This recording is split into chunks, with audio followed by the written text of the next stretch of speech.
अस्सलाम वालेकुम। अच्छा जी, ये मस्जिद जो पीछे आपको नज़र आ रही है, मस्जिद का नाम है मस्जिद दुर्रा। तो इसकी कहानी कुछ ये है, ये जो पीछे आपको रोड नज़र आ रही है, इसको कहते हैं पुराना शोहदा वाला रोड। तो हुआ कुछ यूँ था कि जब हज़ूर सल्लल्लाहु अलैहि वसल्लम अपना लश्कर लेके जंग ओहद के लिए, जंग ओहद इससे बिल्कुल ही पास है, 2 से 300 मीटर के फासले के ऊपर, जहाँ सैयदना शोहदा जिसको कहते हैं, जहाँ पे जंग हुई थी, इस जगह से। ये जगह तकरीबन मस्जिद नबवी और सैयदना शोहदा के दरमियान में है और इस जगह को मस्जिद दुर्रा कहा जाता है। इसकी कुछ कहानी यूँ है कि हज़ूर सल्लल्लाहु अलैहि वसल्लम जब 300 का लश्कर लेके जंग ओहद के लिए रवाना हुए थे मस्जिद नबवी से ओहद की पहाड़ी के ऊपर, तो जो है ना, यहाँ पर इन्होंने थोड़ी देर क़याम किया था और यहाँ पे जो मुनाफिक की जो जिसे मुनाफिक रईसुल मुनाफिकीन कहा जाता है, जो उस वक्त का एक मुनाफिक था, उसने अपने 70 बंदे, उन 300 की फ़ौज में से, 300 के लश्कर में से 70 बंदे जो थे, उसने अपने विड्रॉ कर दिए, ये कहकर कि आपने तो हमें कहा था। उससे हज़ूर सल्लल्लाहु अलैहि वसल्लम को जवाब दिया कि आपने मुझे कहा था कि हम जो ये जंग हैं, जो जंग हम करने जा रहे हैं, जंग ओहद वाली, जिसमें उस वक्त वो मुसलमान नहीं हुए थे, खालिद बिन वलीद थे, यानी हज़रत खालिद बिन वलीद, तो उनके साथ की जंग हुई थी। तो आपने तो कहा था कि हम ये जंग मदीना के अंदर रह कर करेंगे, लेकिन आप तो अभी मदीना की हदूद से, उस वक्त क्योंकि अभी तो नहीं फासले का पता चलता, लेकिन उस वक्त जो है ना, बहुत छोटा सा मतलब जगह होती थी मस्जिद नबी के पास, जो आबादी होती थी, बाकी सारा इतनी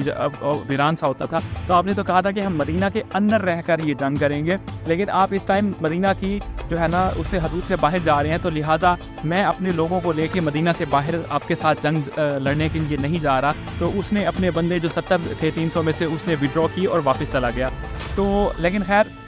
जो है ना, ईमान की ताकत थी,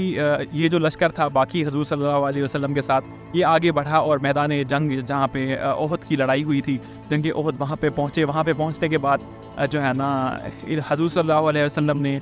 जो पहाड़ी है, उस पहाड़ी के ऊपर 50 तीर अंदाज़ों को यानी तैनात किया कि आप लोगों ने यहाँ पे खड़े होके जो है ना,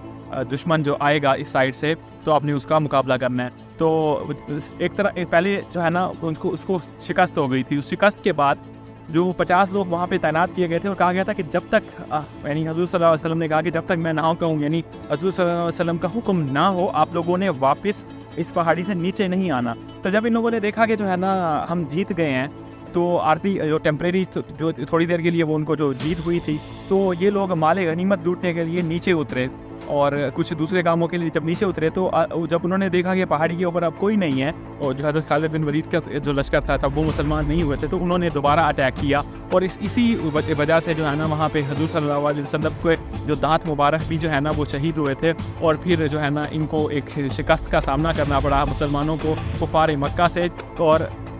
फिर जो है ना, ये सब लेके जो है ना, ओहद की पहाड़ी की तरफ चले गए। उस जगह पर ओहद की पहाड़ी पे जो है ना, पहाड़ के अंदर थोड़ी सी जगह स्पेस बनी, और जो है ना, उस जगह पे हज़ूर सल्लल्लाहु अलैहि वसल्लम उस पहाड़ी के अंदर जाके बैठ गए, और बाकी सहाबा भी आ गए। और फिर वहाँ पे एक मस्जिद भी है, जिस जगह जो है ना, असर की नमाज़ अदा की गई, और वहाँ पे कुछ फिर तीर अंदाज़ों को जो है ना, ओहद की पहाड़ी के ऊपर जो है ना, लगाया गया, ताकि जो है ना,